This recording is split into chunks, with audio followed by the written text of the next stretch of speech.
Pemirsa, aktivis global Sumut Flotilla dari berbagai negara termasuk Indonesia diculik dan disiksa secara brutal oleh Zionis Israel. Akankah rezim penjajah apartheid Israel mendapatkan hukuman atas kejahatannya? Sudah bersama kami relawan global Sumut Flotilla dari lembaga Dompet Duafa, Herman Budianto, dan juga dari sambungan Zoom, analis Timur Tengah Faisal Assegaf. Selamat malam Pak Herman. Selamat malam. Dan juga selamat malam Mas Faisal. Selamat malam Mbak Zilvia, selamat malam Pak Herman, salam kenal. Oke, terima kasih sudah bergabung. Pak Herman, bagaimana kondisi Pak Herman sekarang? Alhamdulillah semakin membaik. Setelah kejadian itu kita sempat recovery dulu kemarin. Ya sekarang sudah tambah bugar. Sempat dirawat di rumah sakit Pak? Iya sempat untuk perawatan dan pengecekan kesehatan. Masih ada bekas lukanya Pak? Ada beberapa tempat sih kalau bekas seperti memar gitu ada, dan juga masih ada terasa sedikit sesak kalau buat napas atau gerak-gerak tertentu. Oke, kami turut menyesalkan apa yang terjadi kepada Pak Herman dan juga seluruh relawan global Sumut Flotilla. Tapi terima kasih sekali lagi atas perjuangannya yang luar biasa. Tidak sampai Gaza tapi kemudian dicegat oleh tentara Zionis Israel. Jadi Pak, apa yang terjadi ketika Pak Herman selesai menutup telepon dari kami? Setelah itu apa yang terjadi Pak?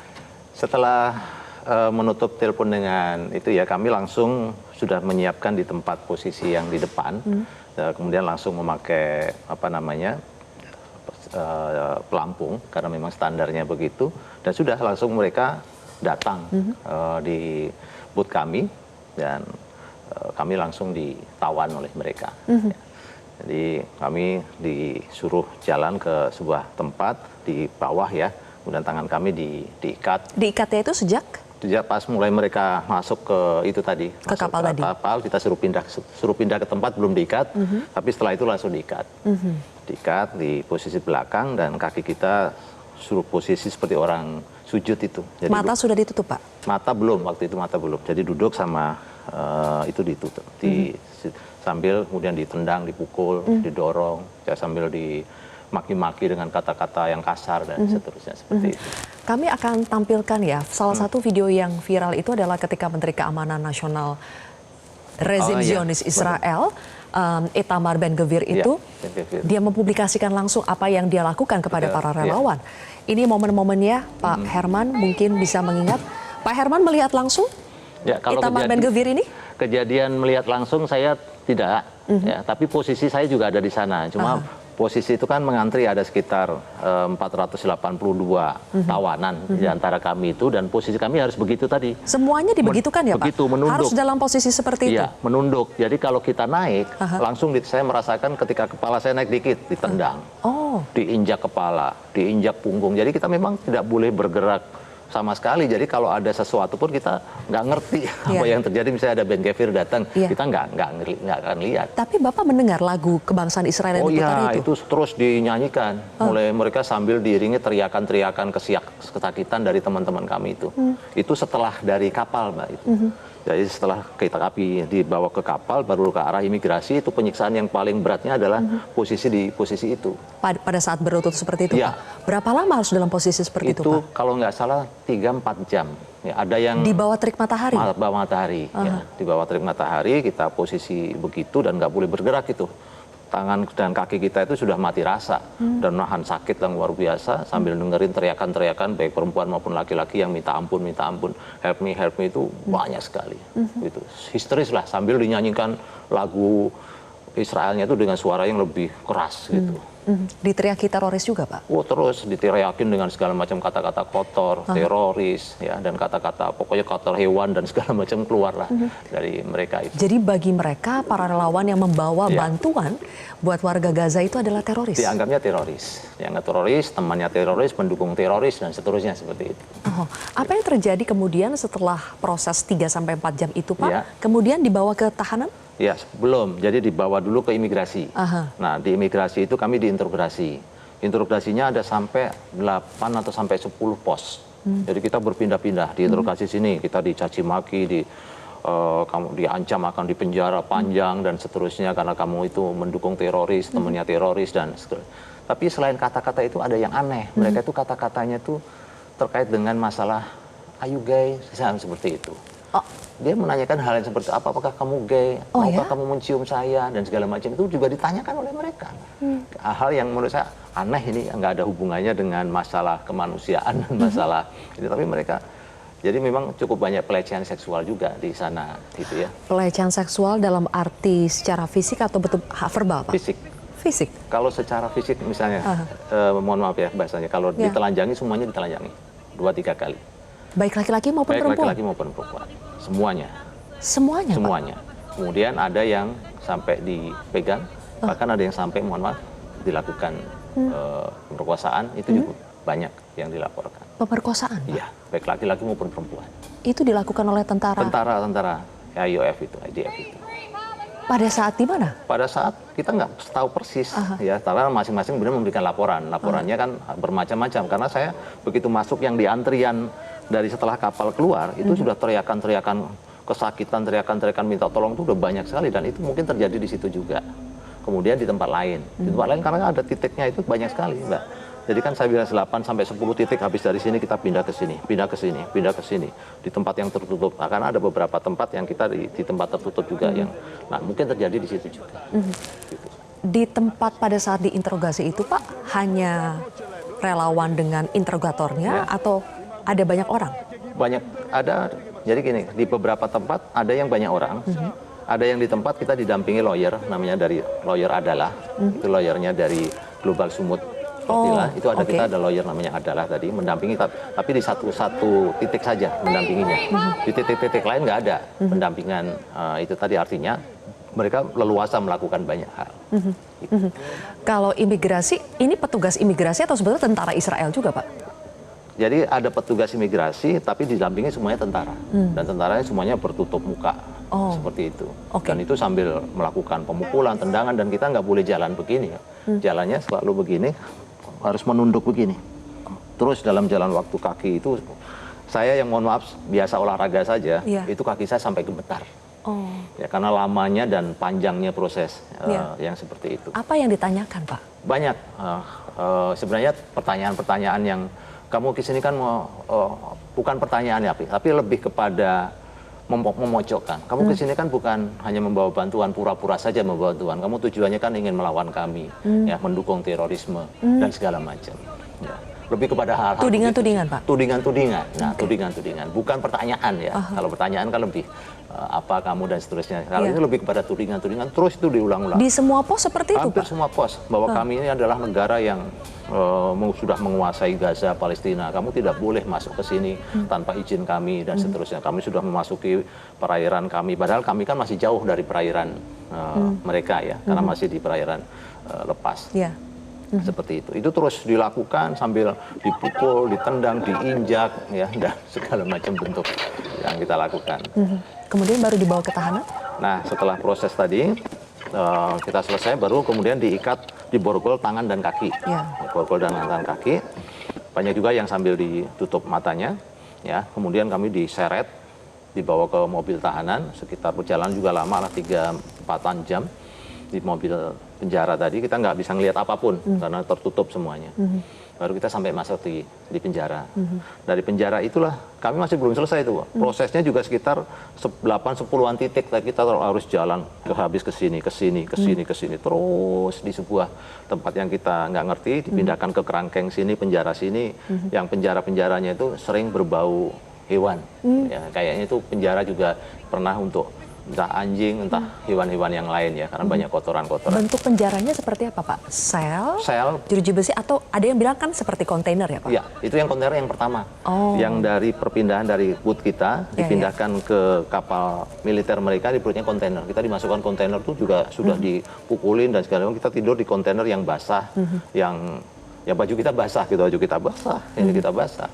Jadi kondisinya itu yang di kontainer. Kalau yang di sana benar-benar berupa penjara yang kokoh banget, yang berlapis-lapis itu besinya itu, yang di sana tidak ada toilet, ya, tidak ada, kita tidur tuh hanya di papan besi, nggak ada selimut, nggak ada kasur, gitu ya, dari malam tadi sampai pagi. Tapi memang proses itu tadi yang luar biasa melelahkan dan secara fisik maupun secara mental kita ya, dibikin down oleh mereka dengan ancaman-ancaman dan segala macam.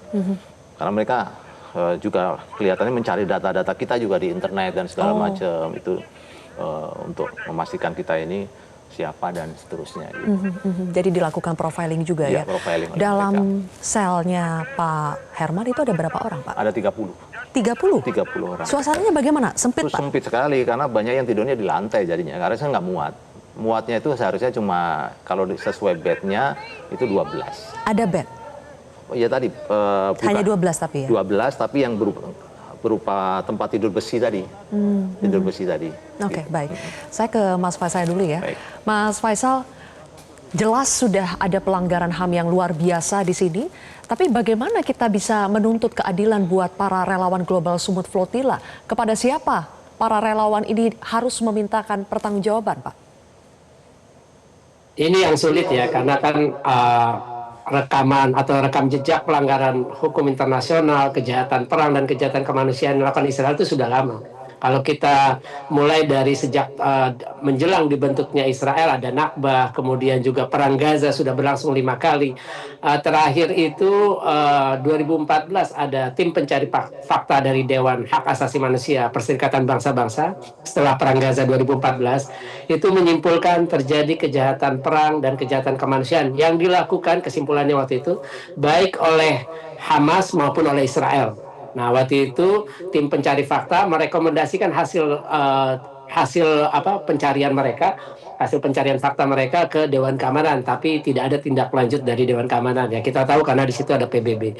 Kemudian juga dari Perang Gaza 2 tahun terakhir, 7 Oktober 2023 sampai Oktober 2025, itu juga ICJ menyimpulkan bahwa terjadi genosida di Gaza. Bukan hanya ICJ, bukan hanya Mahkamah Internasional atau ICJ, tapi juga ada Amnesty International, Human Rights Watch, kemudian ICC pun pada November 2024 mengeluarkan surat perintah penangkapan terhadap 3 tokoh Hamas, yakni Yahya Sinwar, Muhammad Daif. Yahya Sinwar waktu itu adalah Kepala Biro Politik Hamas untuk wilayah Gaza, kemudian Muhammad Daif adalah Panglima Brigade Izzuddin Al-Qassam, dan Ismail Haniyah waktu itu jabatannya adalah Kepala Biro Politik Hamas atau Ketua Umum karena dipusat di Doha, ibu kota Doha, Qatar. Sedangkan dari Israel ada surat perintah penangkapan atas nama Perdana Menteri Benjamin Netanyahu dan mantan Menteri Pertahanan Yoav Gallant. Kita tahu semua kesimpulan itu, semua surat perintah penangkapan, tidak ada satupun negara yang berani menangkap Netanyahu ataupun melakukan tindakan pencegahan agar Netanyahu tidak terbang dalam perjalanannya ke New York, tidak terbang di atas wilayah udara mereka. Itu tidak ada satupun upaya semacam itu. Bahkan Presiden Donald Trump menerima kunjungan Netanyahu, terus juga mengajak Netanyahu untuk masuk ke dalam Dewan Perdamaian yang dibikin dan dirumuskan oleh Trump. Jadi sulit. Sekelas negara yang melakukan tuntutan seperti Afrika Selatan saja mentok tidak ada satupun tindak lanjut terhadap apa yang ditetapkan oleh ICJ bahwa terjadi genosida di Gaza. Tidak ada sanksi ekonomi, politik ataupun militer terhadap Israel, apalagi tuntutan yang cuma diajukan oleh warga sipil seperti relawan 400-an relawan yang ditangkap oleh Israel.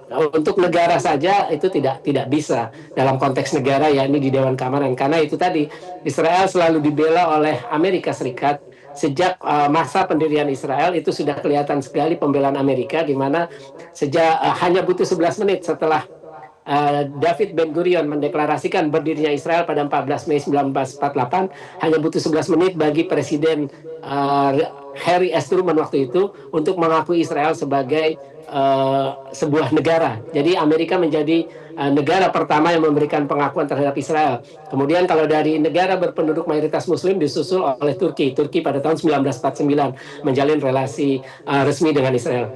Jadi saya kira apapun tuntutan yang dilakukan oleh relawan sipil, baik itu ke Mahkamah Internasional ataupun ke Mahkamah Internasional di Den Haag, atau mencoba menuntut lewat pengadilan Israel melalui LSM, organisasi non pemerintah pemantau pelanggar hak asasi manusia di Israel, itu tidak akan berhasil atau tidak akan efektif. Karena ya sejak Israel berdiri 1948 sampai sekarang tidak ada satupun sanksi yang dikenakan terhadap Israel, baik sanksi ekonomi, politik maupun sanksi militer. Karena Israel tahu bahwa mereka itu selalu dibela oleh Amerika Serikat. Ini di sisi lain, tapi di sisi lain itu ada ironisnya banyak negara-negara Muslim yang walaupun mereka di depan publik, secara diplomasi, secara politik di arena panggung internasional membela, menyatakan secara terbuka membela Palestina, tapi ada belasan negara yang menjalin hubungan resmi dengan Israel. Itu yang sangat disayangkan. Oke. Menjadikan sekali ya situasi ini ya. Ya. Baik, Mas Faisal dan juga Pak Herman, kita akan lanjutkan lagi dialog ini. Saya ingin minta tanggapan dari Pak Herman ketika mendengar pernyataan dari Mas Faisal bahwa kalau kita belajar dan melihat presiden-presiden yang sebelumnya, sepertinya kok tidak ada harapan kejahatan, kekejian yang dilakukan Israel ini mendapatkan hukuman. Nanti kita akan bahas lebih jauh pemirsa, usai jeda. Kami kembali lanjutkan perbincangan bersama dengan relawan Global Sumut Flotilla, ada Pak Herman Budianto dan juga analis Timur Tengah Faisal Assegaf. Saya kembali ke Pak Herman ketika Mas Faisal dalam analisanya menyatakan sepertinya sulit bagi Zionis Israel untuk mendapatkan hukuman atas kebengisannya. Tapi apakah itu menyurutkan semangat para relawan? Ya. Justru itulah yang menjadikan kita semakin bersemangat. Semakin sulitnya sebuah tantangan, maka akan semakin kuat kita untuk melakukan usaha-usaha untuk meruntuhkan adanya stigma masyarakat atau dunia yang mengatakan Israel itu tidak bisa tersentuh sama sekali, walaupun memang sudah berapa kali terbukti. Tapi kita terus melakukannya. Salah satunya adalah ketika kita sudah keluar dari penjara, kemudian ke Turki, kita dimasukkan dalam rumah sakit sekaligus melaporkan ke mahkamah internasional yang ada di sana terkait dengan kasus-kasus yang kami lakukan. Misalnya ada yang patah rusuknya ada 40 ya, yang sampai 40 orang 40 orang yang patah, yang mengalami pelecehan seksual ada 52 ya, kemudian ada yang patah tangan, patah kaki dan seterusnya, itu banyak sekali sudah dimasukkan dalam laporan-laporan tadi ya. Yang terus kita bergerak saja kita untuk memberikan report-report tadi ya, agar dunia semakin tahu ya, kalaupun sekarang ada masih yang membela dan seterusnya, nanti semakin banyak kasus-kasus yang kita laporkan, masyarakat semakin tahu, oh ya ternyata mereka benar melakukan hal yang seperti itu. Entah bukan sanksi yang bersifatnya resmi ya, tapi bisa juga sanksi-sanksi dunia dari rakyat, dari masyarakat, dari pemerintah yang masyarakat global, dulunya mungkin ada presiden yang mendukung misalnya di negara-negara Eropa, sekarang kemudian dia menolak mendukung Israel. Itu bagian daripada usaha-usaha, report-report dari kejadian-kejadian yang sudah dilakukan oleh penjajah tersebut. Pak Herman, kami juga mendengar ada informasi bahwa ada relawan yang sampai disuntikan cairan ketika ditahan oleh Zionis Israel itu. Apa kebenaran dari informasi ini, Pak? Ya, jadi memang itu ada informasi, walaupun saya tidak ketemu dengan orang yang tersebut. Karena memang kejadiannya itu banyak sekali. Ada yang dilempar dengan granat kejut. Ketika kita kumpul-kumpul, tiba-tiba dilempar tanpa melakukan apa-apa ya, kita dilempar granat kejut, buar gitu.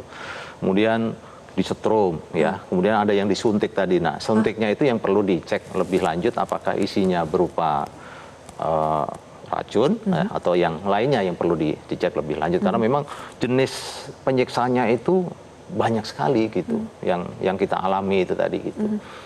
Nah itu yang perlu kemudian diungkap, walaupun memang kalau video secara langsung kan di tempat-tempat kejadian seperti itu tidak ada gitu, karena memang semuanya pasti sudah ditutup oleh mereka. Tapi laporan-laporan dari saksi-saksi ya kemudian dikuatkan dengan ada pengacara kita, dan juga nanti banyak elemen yang mudah-mudahan bisa mendukung kita untuk mendorong itu tadi pengangkatan kasus-kasus tadi. Mudah-mudahan ya atau akan menjadi sebuah gelombang seperti bola salju lah ya gitu ya, yang semakin lama semakin besar. Jadi harus terus bersuara, harus terus bergerak. Jadi Pak Herman, ketika para relawan saja yang berasal dari banyak sekali negara. Itu disiksa sedemikian kejinya oleh rezim penjajah Zionis Israel ini, apakah relawan banyak yang membayangkan bagaimana nasib warga Gaza, para tahanan-tahanan di Gaza itu, Pak? Ya, betul. Kebetulan saya pernah masuk langsung ke Gaza tahun 2010. Ya, jadi bisa melihat langsung kondisi kecacatan, ya, banyak yang hilang kaki tangan, ya, hilang kaki tangan dan bekas luka dan segala macam. Ketika kita disiksa memang begini ya, baru tenaga kemanusiaan saja itu disiksanya seperti ini, apalagi mereka yang sampai mengalami kecacatan yang permanen yang luar biasa seperti itu, pasti pensiksaannya jauh lebih dahsyat dibandingkan dengan yang kita alami itu gitu. Jadi memang cara kita menghibur diri, menguatkan hati ketika kita disiksa agar kita tidak lemah, kemudian tidak menyesal apa yang kita lakukan adalah membayangkan saudara kita yang Palestina. Sempat ada penyesalan Pak untuk ikut dalam misi kemanusiaan ini? Tidak ada, alhamdulillah. Sedikit pun tidak ada, karena memang kita sudah bulat berangkat dari awal tadi. Sudah disampaikan ini resikonya akan semakin besar dibandingkan dengan tahun lalu. Walaupun kita tidak terbayang sampai seperti itu. Ya, tapi sudah diperingatkan bahwa ini akan terjadi kemungkinan penyiksaan yang lebih dahsyat.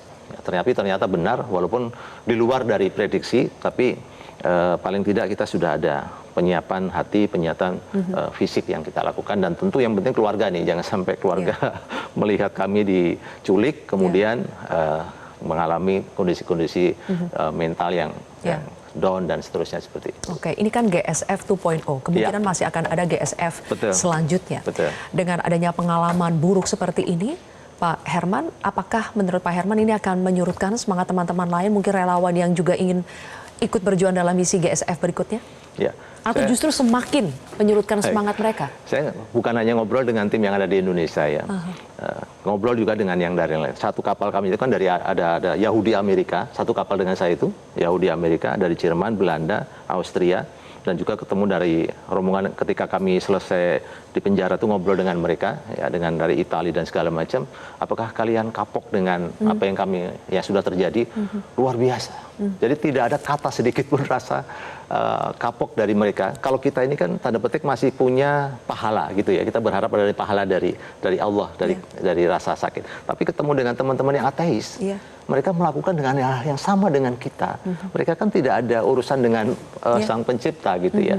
Itu pun mereka semangatnya luar biasa, dan lukanya juga bisa lebih berat dibandingkan dengan kita, dan itu luar biasa semangatnya. Jadi tentu tidak ada alasan bagi kita untuk surut terus memperjuangkan kebaikan, kemanusiaan, dan penghapusan genosida yang ada di Palestina tersebut. Baik, oke. Mas Faisal, sejumlah negara, terutama ada negara-negara Eropa, kemudian pernyataan terakhir yang kami ketahui dari Presiden Korea Selatan juga sedang mempertimbangkan untuk melarang dan menangkap Perdana Menteri Israel Benjamin Netanyahu. Meskipun itu belum terrealisasi ya, dan banyak yang pesimis terkait hal itu, tapi apakah Anda melihat bahwa niat yang seperti ini ada dampak positifnya untuk semakin mendesak Zionis Israel untuk diadili?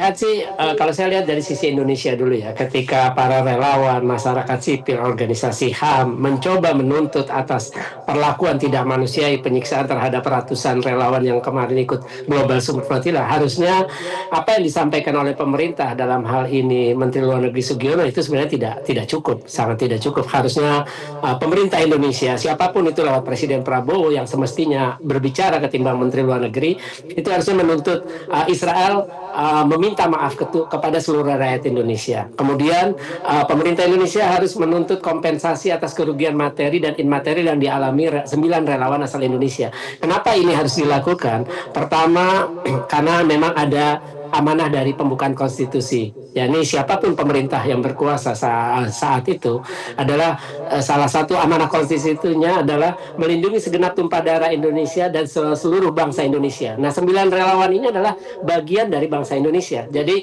ada tanggung jawab pemerintah untuk memberikan bukan sekedar mengecam, tapi juga harus menuntut kepada pelaku meminta maaf dan membayar kompensasi. Kalau mengecam pelaku dibiarkan itu ya sama saja.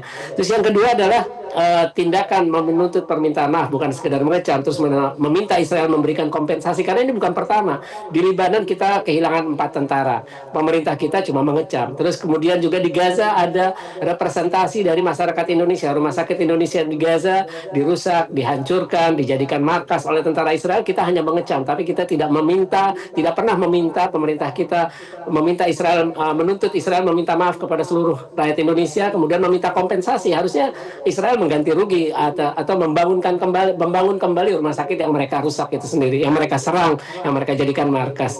Yang kedua adalah tuntutan permintaan maaf oleh pemerintah kita harusnya itu, dan Israel harus membayar kompensasi atas segala kerugian, ya rumah sakit, kemudian 4 tentara yang luka, yang 4 tentara yang gugur, terus yang sisanya 4 luka, terus 9 relawan yang disiksa.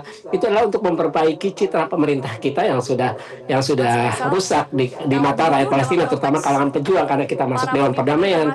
Desakan-desakan di PBB Anda nilai masih tidak akan efektif meskipun banyak sekali negara yang sudah menyuarakan kecaman kepada Israel di PBB tidak akan efektif? Tidak akan efektif, Mbak. Tidak akan efektif.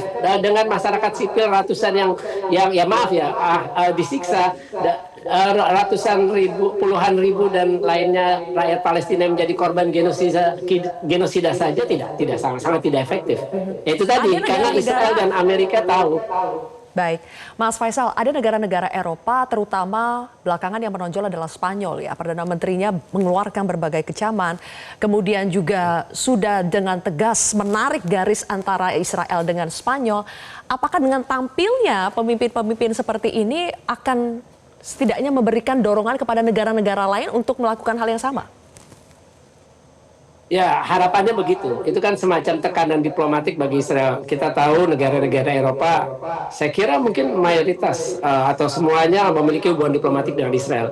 Ya sebenarnya contoh yang sudah diberikan adalah Chili, Kolombia. Mereka memutuskan hubungan diplomatik ketika terjadi genosida di Gaza 2 tahun. Sedangkan negara-negara Muslim yang punya hubungan diplomatik, Turki, Mesir, Yordania, Uni Emirat Arab, Bahrain, Maroko, Turkmenistan, Albania, Kazakhstan, Azerbaijan, itu Kosovo, dan terakhir yang baru adalah Somaliland. Itu tidak perlu dihitung lah karena baru. Itu sama sekali tidak memutus hubungan diplomatik. Mereka hanya menjadikan isu genosida di Gaza seperti isu domestik atau istilahnya menjual isu Palestina untuk kepentingan domestik, untuk popularitas. Makanya kita tahu sejak genosida pertama, salah satu contohnya Erdogan hanya bilang Netanyahu Hitler, terus kemudian pasukan Israel adalah pasukan Nazi. Tapi tidak, itu sesuatu yang sekedar retorika. Padahal substansinya kalau benar Erdogan mendukung Palestina, dia putuskan hubungan diplomatik saat itu ketika melihat saudara-saudaranya, ya baik sesama Muslim atau sesama manusia di Gaza menjadi korban genosida Israel. Ya, butuh aksi nyata ya daripada sekedar kata-kata. Iya, bukan sekedar retorika. Mas Faisal Assegaf. Baik, Mas Faisal Assegaf, terima kasih atas analisa Anda di program Prime Time News. Dan terakhir kepada Pak Herman, perjuangan belum usai, api tidak boleh padam. Apa yang Pak Herman ingin sampaikan kepada seluruh masyarakat Indonesia dan terutama warga Gaza di Palestina? Baik, pertama tentu kita ingin bahwa kejadian-kejadian ini masih terus di blow up. Artinya sisi positifnya agar menularkan nilai-nilai value tadi, perjuangan, kepedulian kepada seluruh yang ada di dunia. Karena kalau kita lihat di media sosial dan segala macam masih cukup ramai juga orang-orang yang justru mencaci maki ya kita, para pejuang dan seterusnya. Nah, ini yang kemudian mudah-mudahan mereka terbuka hatinya ya. Sehingga kita semuanya sepakat ya bahwa menolak penjajahan, menolak adanya genosida sesuai yang ada di dalam pembukaan undang-undang kita. Yang kedua, tentu berita ini mudah-mudahan menjadi penyemangat walaupun hanya sedikit ya bagi saudara kita yang ada di Palestina yang sekarang masih terus mengalami genosida, pembunuhan setiap hari, ya, perampasan tanah, harta dan seterusnya. Mudah-mudahan menjadi penyemangat untuk mereka bahwa ada saudara-saudaranya di tempat lain di seluruh dunia yang terus bergerak untuk memikirkan mereka, memperjuangkan mereka, membela mereka, sehingga mereka akan semakin tegar dan semakin kuat, insya Allah seperti itu. Semoga mereka tidak berpikir bahwa mereka sendiri menghadapi ini ya. Terima kasih Pak Herman Budianto atas waktunya bersama kami dan terima kasih atas perjuangannya terus untuk membantu rakyat Palestina. Terima kasih. Jelajahi cara baru mendapatkan informasi. Download Metro TV Extend sekarang.